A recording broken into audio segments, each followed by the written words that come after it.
Hello, everyone. Welcome back to another episode of the Transform Recruiting Podcast. Per usual, I'm your host, Mr. Brad Owens. And with me today, I just got to say that I love this industry. Like, this industry is as big as we think it is, with as many thousands of customers, companies that do this. There really are some shared threads among all of us, and it's a much smaller world than you might anticipate. So want to bring on my guest today, and I'm just now realizing that I didn't ask him how to say his last name. So I'm going to guess here, and you can tell me how badly I did. All Mr. right. Joel Legge. Did I do it? You got it perfect. Yes! Someone See? coached you perfectly. That was great. No, it's after how many names do we have to normally call when we're recruiting starting out? Like, we Yeah, get pretty good at guessing people's names. that's So great. welcome to the show, sir. Thank you. Thanks for having me. Appreciate No, it. of course. So before we get too far, I want to make sure everyone kind of understands where you're coming from. So if you could give them just a tiny little slice of what your career till now has been, could you just fill them Yeah. in a little bit? No, glad to. Yeah, I like, I don't know, 90% of the folks, right, fell into the industry right out of a college and in grad school. And I had a job in New York and fell into the industry in 97. So I've been involved this is my 27th year in the industry. Started as a recruiter, moved into sales, shockingly, right? Cut my teeth with an organization there, and then was part of Hall Kenyon, which I think had a great influence on my career going forward. We were acquired by K-Force. So grew up there, leading teams, regions, etc., and then continued through a number of different firms that were public and private. Some were small as 30 million. Others were larger. Most recently had been at Ronstadt Technologies and Ronstadt Group, which was around 28 billion, so the largest in the industry. And then this year joined a small private firm, really more West Coast based, Red Oak Technologies, as the president and COO. So excited to be here. 27 years in the business. Feel like I have a diverse background in terms of what that has been, but it's been fun. And like you said, a lot of mutual connections where we've crossed paths with folks that have done so many different things over the years. Yeah, it really is a crazy incestuous community, Yeah, but it it's is. it's always fun. It kept us around for at least this long, right? Yeah. So one of the interesting things we were talking about before we went live here, and something to kind of dovetail on, you've been doing this for, like you said, 27 years now, multiple different locations. You've had probably multiple different tech stacks, multiple different tools at your disposal. Uh, what do you feel like the role of technology has been on your career up until now? Well, I think with anything, it's to enable efficiency and effectiveness, right? I used to get asked a lot, right? If you go around and do a town hall with teams, right? Sales and recruiting teams, right? What makes a really successful salesperson or recruiter? And one of the two things I would always mention is intellectual capacity. And some folks would say, "Do you mean you have to be smart?" And I said, "Well, I do believe you have to be smart, but you also have to be able to know how to leverage your tools." So if you're meeting with a customer for the second, third, or fourth time and you're asking them about their tech stack and what they code in and what's their environment like, but you had it in your notes from the first time on your ATS or your CRM, you should be leveraging that, right? Because I've met with those CIOs that said, "Hey, I feel like I've repeated myself here with your person, and that's not how we work," right? So I think in terms of my career, it's enabled me to be able to use those tools to build on it each step of the way. I certainly think in terms of data analysis and visualization and kind of where you're going, it's not just that look at what have we as a team, region, company, et cetera, done in the past, but also if we continue that trend, what does that look like, right? And how do we make up the difference? And for me, one of the more exciting parts about that is setting the big goals, right? What's the BHAG, right? And being able to use that data to our advantage to say, if we continue this, here's what we can do. And somewhat of that old adage of, what got you here won't get you there, right? So I think that's how it's been more of an enabler for me. I know that's a really interesting perspective, because of those points that you mentioned, a lot of those are at the how do we use technology to help lead and guide. There's not a whole lot in there for how does it actually help our sellers and our recruiters actually do their job better, more efficiently, and maybe potentially even make more money in the same amount of time. Because something interesting that we talked about before we jumped on is this idea of KPIs in the industry. How do you think KPIs have evolved, if at all? Yeah, I did say this, and so I'll kind of share it for the audience here. And a few people have been at, conferences in the past, and I've done some other podcasts where I've said this, which is when I started in '97 with a company then called CDI, which doesn't really exist in that form today. I started as a recruiter, brand new in this industry, and was essentially told 10 submittals a week. We expect 4 of those to be client interviews, and eventually you're getting 1 start a week, and that's core expectations for what we do. What's amazing in 2024, I would say many of the organizations I work with in the professional side, white collar, strong margins, right? $20 to $30 margins in this business. 1 quality new start a week on the contract side is absolutely hitting expectations. And if that is 8 to 10 client subs, even unique individuals, that's hitting expectations. The difference is the tools we're paying for are tremendously different than they were in '97. Right? And the technology that we have available. And it's almost of you got to keep up with the Joneses, right? It's somewhat of, I can drive a car that's a sedan that I have to roll down the windows from the '90s, Manually. and I've got a manual station, and it still gets me from point A to B, and can probably still go 0 to 60 really fast. But today, the folks that we're recruiting, where's LinkedIn Recruiter? Where's my technology that's already going to match my candidates for me? Do you have an engagement platform that's going to connect with them and get them teed up to talk with me, right? What about when I start them? What kind of platform do we have? So there are these conversations today that's more of, well, are you driving the newest version, or are you still on the '90s version? What's ironic about that is the profitability of the firms, the margin in those firms are fairly similar to what they were 27 years ago. So ultimately you have to look at, where do those costs come from, right? Can they gain us actual efficiency in other areas of the business? Can we manage more candidates? Can we grow faster, right? All of those things are going to be part of, is it just a cost of doing business today? Or how do we allocate that? Or how do we prioritize it going forward?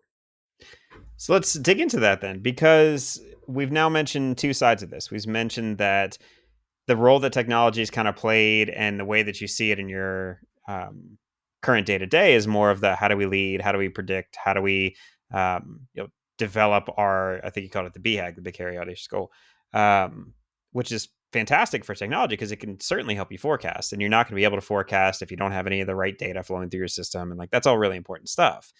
So yes, the role of technology is important because if our recruiters and our sellers use it, it will be very valuable for us as leaders to be able to look at those kinds of reports, those trends, those graphs, whatever we need. Right.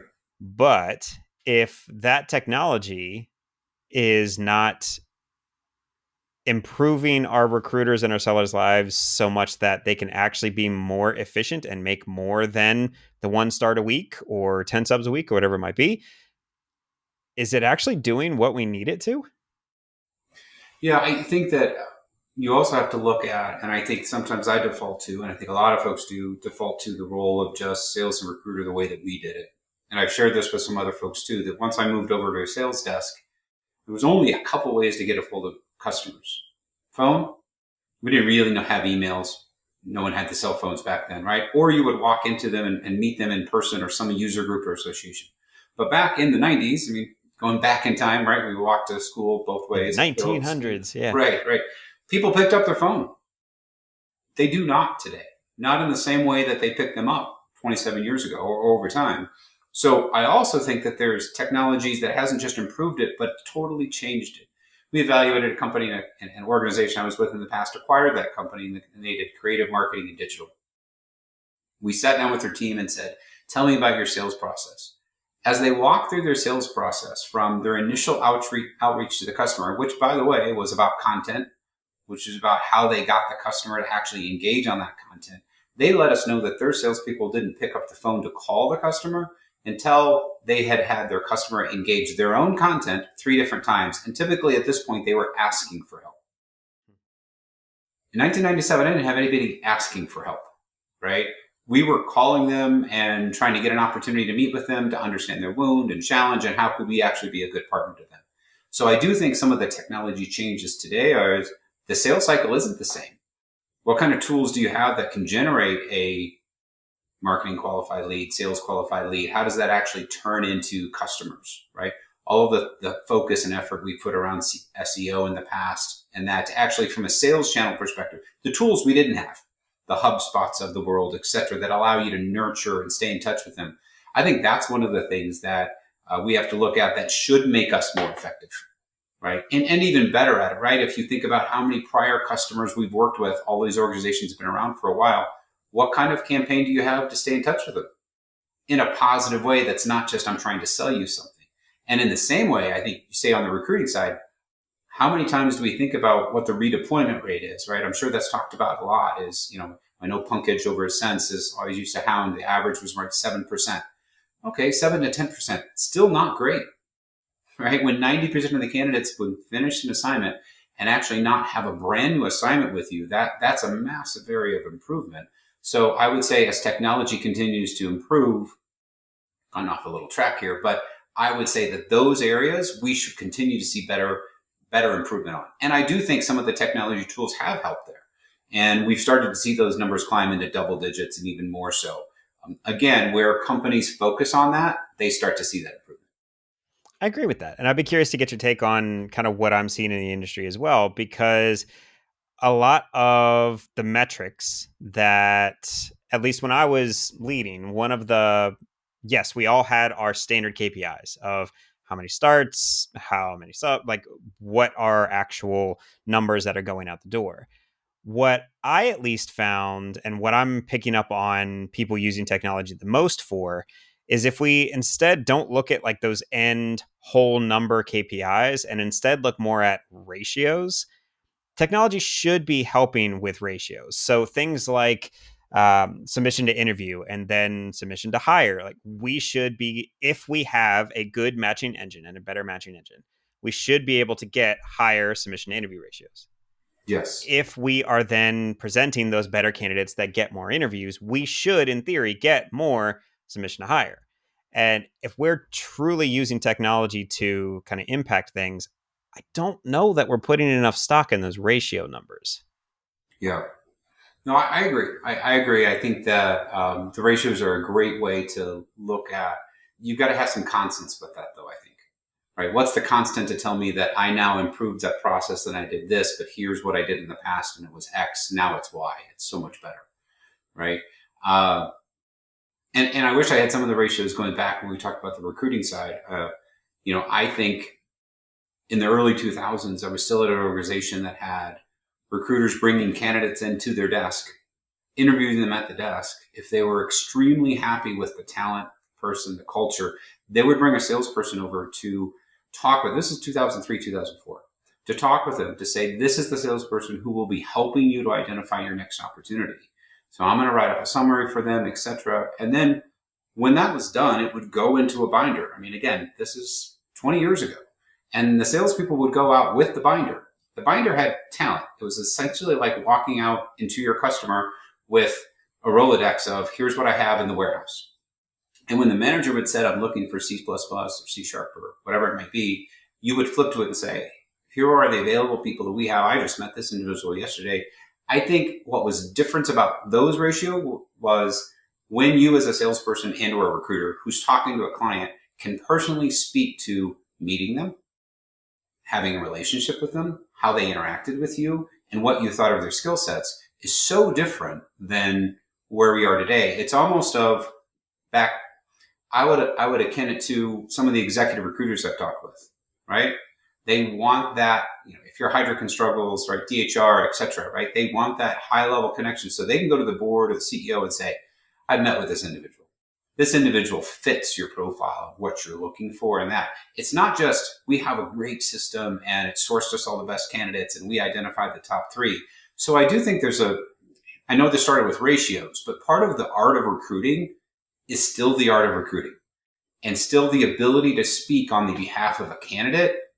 And that's not something you can do when someone just slides you a piece of paper. Mm-hmm. I think the underlying term that I'm hearing from you and from what keeps coming up on these conversations that I'm having is this sort of talent matching world that we're in and the placement world. It's built on trust. Mm-hmm. Like it 100% is built on trust. If you can even say little things like to your point of, I've literally met this person. I Yeah. have talked to them and I know they're a good fit because, and you've also listened to your customer when they say, here's what would be a good fit. And you can spit that back to them. Like those are the things that build trust. That is why every single time I'm on a panel or I'm doing some sort of speaking engagement, everyone's like, yeah, but AI is going to replace the recruiter. Blah, blah, blah. Bull crap. Right. Like you Right. can't replace that trust building. Like it's going to take forever. Not to say that it can't happen, but it'll take forever for AI and other tools to be able to build that kind of trust. So when we think about what's working, why does old school keep winning? I mean, I have another example. So I went to a small firm, right? We're just under 50 million, right? 27, 28 people internally. We had to hire, we're hiring, right? We're hiring sales folks. So I went to HR. Hey, can I get our LinkedIn recruiter license, right? I want to put a post out there. So we do. Within the first 24 hours, I think we had over 100 candidates. Sure. In the requirements, right? Expectations that they had in industry experience and staffing, and we're in this geographic market. 98 out of the 100 did not have either of those two. Yep. Right? I saved a template in LinkedIn. It's the first time I'd done it. And I personally wrote back every person that was on there. I'm sure there was a more efficient way to do it. And said, I'm not moving forward, and here's why. But I really appreciate your interest in Red Oak. I genuinely do. I think to a person, everyone wrote back, thank you so much for personally responding to me. But yet at the same point, I know a lot of people out there are saying, I've got a tool. You can put it in, and then every candidate who applies gets an automatic reply from you saying, we'll look at your resume. Thanks so much for applying to XYZ company. Okay, it's efficient, but the candidates feel like, yeah, that's kind of automatic today, right? Like I should get the bounce back email. Mm-hmm. But actually hearing from somebody and knowing it's a live person makes a big difference. So I think it's winning just because I don't know what your last experience was with a chatbot, but usually it results in me asking someone to call me. Mm-hmm. Right? I mean, if they can resolve it on the chatbot, it's awesome. Like it's really cool, but they missed my trash last week. I had to get on the chatbot for waste management and figure it out. And it was really frustrating because eventually it's like, can you just have someone call me? Like, can I just talk to customer service about this? The technology should enable it to be better, but I think sometimes it's been a funnel and it's just elongated that process. Do you think that, I mean, we've got bias, right? We're the old recruiting guys. Like we've been doing it a while. We were doing it when that kind of handheld touch really worked in the industry. Do you think that there is a part of the demographics out there that doesn't want someone to call them? I think there is, right? I think that I know when we've put talent, out at a client site, and I go back to when I was working with IBM and working with them directly, I would often ask the individuals then, how do you like to be communicated with? I'm on site here multiple times a week. Would you rather that I just stop by your desk? Would you rather that I don't stop by your desk? Would you rather that I at this time email you? Would you want me to call you like once a month? What would you like? And it was a bell curve of sorts, right? Kind of that middle was like, hey, anytime you're by, just stop by. It'd be great to see you. Others, let's just do a lunch once a quarter. Outside of that, I'm busy. I'm doing my stuff. And then there'd be a small group, right? 5-10% that just don't call me. Like I'm fine with it, right? Like don't worry about it. And so I think it's part of how do people want to be communicated with. I think that's one of the things of, we do have a portion of the population that would just prefer to text. Right? I remember it was years ago, but I was working with somebody who I'd grown up with the industry with, and he made the comment, I think it was like 2015. He said, wow, that was a first. I said, what was a first? He said, I made a placement through text. I said, I'm kind of concerned. Like, are you sure? He goes, it's somebody I'd worked with in the past. But I'd reached out with him on email. He said, just text me. We went back and forth over the job. I'd known the candidate, so that was a very different thing. But we essentially set everything up, got him in front of the client, confirmed with him, and everything was placed via text. Because that's how the candidate wanted to work. So I do think that there's this customization effect that technology should enable us to do that. And I think that's a great thing. I mean, I don't want to make this commercial for some of the tools out there on AI, but Converse AI, I know Tim Robbins pretty well, right? He's a monster. I was at Ronstadt, right? So we've started to know about their tool. I was always really intrigued with this tool. But here to find out that there's an automated recruiter, Jamie, that every candidate you have in a web apply gets a call. And I think they get 70% of them on the phone. I don't know all the data, but these interview calls last 6 to 26 minutes, right? I know SIA just did a thing where Converse AI was on there and did some demos, et cetera. Some of my recruiting leaders came away and they're like, wow, there are certainly candidates that are going to say, automated call, I don't want that. Automated recruiter, I don't want that. But some of them are going to say, hey, if this gives me access to better opportunities, and to be very honest, if I go back to that black box, if I apply to a job on Indeed or LinkedIn or wherever, one of these websites, and it goes to you, and within 5 to 10 minutes, I get a call and it says, hey, I saw you apply for this position with Brad Owens. Would you have a few minutes to talk to me about your application? I actually feel good about that. That somebody actually saw my content and said, hey, I'd like to talk with you. I get that it's a virtual recruiter, but these are very good back and forth conversations. So I do think, going back to the point, there are different ways to engage different candidates. What we've got to determine is how quickly can they tell us this isn't how I like to be engaged. Right? Because I think we make sometimes this assumption, well, this is how we're going to do everything. How do you customize that the best way so that they get the best candidate experience? Sure.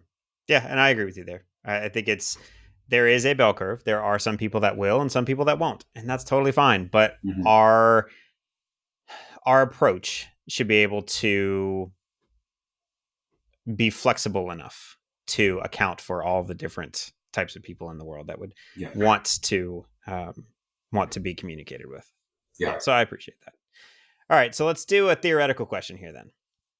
You now have unlimited time, unlimited budget, unlimited everything you could possibly think of, resources, everything else. You now get to solve a problem that exists in the recruiting world today. You've been in it quite a while. Maybe think about something that's net new, something that's happened forever. What would you put money, resources, effort, time into solving? I think for me, it would be, I believe there's so much opportunity within one organization knowing about what I would call JOs and PJOs, job orders and potential job orders. Okay. And where I really feel that the value of our business comes from is, and one of my colleagues said this the other day, the minute the client has opened the job order, if you call them and then they tell you there's an open job order, you've lost it. If you didn't know this was coming, if you didn't have a relationship with that customer and all you're trying to do is to compete to fill a job that you just found out about, good luck. Because the chances of that happening are so slim. So I think that there's that, a lot of people have tried to solve this. Potential job orders, which then comes down to how much of my knowledge of the customer is in a database, right? Say I'm talking to Microsoft and they say they want to go this direction, or Nike, they want to move this way. And when I'm talking to the team, the e-commerce team, and they believe there's a gap in the people that work within their team on, let's say, whether it's cybersecurity or JavaScript or whatever it may be, there's a gap for these skill sets. And they know that. But it's more of a heads up that down the road, we're going to be bringing out, whether it's an RFP or we're going to be opening up some roles for you in these skill sets, right? And then we have our talent, which every recruiting firm out there likes to tout how large their database is, right? Right? The biggest one out there is LinkedIn. 1 billion members on the platform, right? Yeah. So what's everyone trying to do over the years, right? Is match passive candidates with what I would say are potential job orders. And the art of that has gotten lost in somewhat of, once a job hits, right, it has to be posted now. Now we demand that it's posted online or our website, et cetera. And then candidates, whether they fit or not, are applying to that. To be very fair, what we really want are the people that are passively looking, either finishing up their assignment. So let's start first with, I'm going to be biased. I want the folks that are working for us to see that in the next 3 months, this company is going to be looking for this. Can we identify, hey, you're moving from our client here to another opportunity and it's coming. We'd like you to access that. So people have talked about giving them access to their database. I know two big companies in the top 5 in IT that have tried to create tools where clients go into their databases to identify talent that's available, right? They've said, I would really like to have access to your talent pool. So they've created subsets of their databases so that their clients, and these are big companies, can go in and search. The problem is now they're doing the job of a recruiter. And while they like to window shop, they don't actually want to go through the process of, are you truly interested? Are you truly qualified? Is the timing work out for you, right? What about cost, right? Does this fit market cost, rate, etc.? So all of the core skills, they just want to kind of window shop and say, oh, look at this. This is available. It's a little bit like a dating show, right? Oh, hey, I'm an app dev guy and look at all this Java talent or Python talent that's available. This would be awesome. But the art of recruiting, it's really challenging. And that's also where I think direct sourcing is tough too, is it's great to have all this data in the cloud, but for us to say, I want to access it. So I'm getting away from that, but I think if I had to match it, it would be, how do candidates who are currently working with or are in a database have access to a proprietary set of potential opportunities that come in the next 2 to 4 months? And actually match it up and say, this is something I'm really interested in. And by the way, I'm super qualified for it, right? I'm not just, you can't just apply, right? And then have someone that's more of a, what I would call a resource manager saying, yeah, you're right. This is perfect. And then I'm coming to the customer 2 or 3 weeks before your project actually kicks off and says, hey, we listened to you. Back in Thanksgiving of last year, you told us you're going to be looking for this at the end of Q1. Okay, it's March 12th. Here are our top people that believe that they would be really interested in your role and they'd be willing to work with you on this. If I can circumvent all the process of the interviews and SOWs and all of that RFPs that happen there, that to me would be a massive win. Yeah, that'd be incredible. The whole time you're saying that, I'm trying to think of, okay, how am I going to start keeping track of the data that I would need to be able to activate things like that inside my database? It always comes down to, is the end date real and is it in the ATS for that current job that assignment's on? If the end date is real, we now have something that we can match up with the potential start date of something else. Right. And being able to have a new rec in our system that, even if it's not a confirmed start date, but a potential start date, I can compare those things pretty quickly. And I have a qualified candidate that's already set up with us, that's already in the database, that has guaranteed skill set that we've placed them out on before. That makes it a pretty easy matching engine to build. Yeah. No, I think it is. And we've talked about this before for many, many years, right? Of, even being able to have access to, let's say, a mobile app for our candidates that then says, by the way, a new opportunity that's within 5 miles of your house has come up with us. We would be interested in presenting you with the client. The challenge is you don't want to take them from one of your current clients to another one before they've completed that assignment. So it does come down to timing, right? So, but it's one of those things that it is about the art of matching the right talent with them, and then the culture and the fit and all of those things. Right. Which, haven't found tech that's been able to do that part yet. Very challenging, right? Very challenging. If you go back in the day, right? I mean, again, back in the day, this was the art and the beauty of Hall Kenyon, which I think I can speak of more because that company has somewhat been acquired and it's different. I grew up in a world at CDI early on, and then a PDS, a company that was really much about resume submittals. So then I come over to Hall Kenyon, and I remember starting to work with the process, and they called it custom staffing at the time. And the way they would go through it, if a customer was on the phone with you asking for C++ developers, the first thing out of your mouth as a salesperson would be, great.